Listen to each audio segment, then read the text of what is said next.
Iginiit po ni Atty. Rowena Guanzon na hindi pagtalima sa batas ang pagluklok ng 12 senador kay Senador Win Gatchalian bilang acting Senate President at Senate President pro tempore.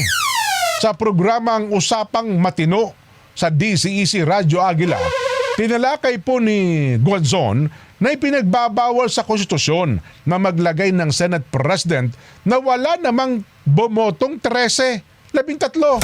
Bukod dyan, nakalagay sa saligang batas na ang Senate President ay dapat iboto ng mayorya ng lahat ng miyembro ng Senado. Hindi naman ay niya sinabi sa konstitusyon na majority lamang ng mga senador na present ng araw na yun ang boboto sa Pangulo ng Senado. Pakinggan natin, Atty. Guanzon. Sinasabi nyo hindi si Alan Peter ang Senate President, pero sino ba ang Senate President nyo? Kasi ang ineleksyon nyo lang naman dyan pro tempore, Majority Leader, Secretary of the Senate, saka bagong Sergeant at Arms. Wala naman kayong ineleksyon na Senate President Alam nyo kung bakit wala?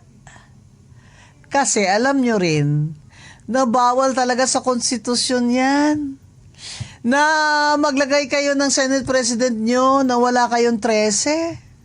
Kasi alam nyo naman, at inaamin nyo naman yan, itong nakaraang araw lang, dahil siguro nahimasmasan na kayo. Siguro nakapag-seminar na itong si Senator Gatchalian, si Ping Lacson, at si Tulfo at si Risa Ontiveros, na nakalagay talaga sa konstitusyon na ang Senate President shall be elected by a majority of all. Tinig po yan, Atty. Rowena Guanzon.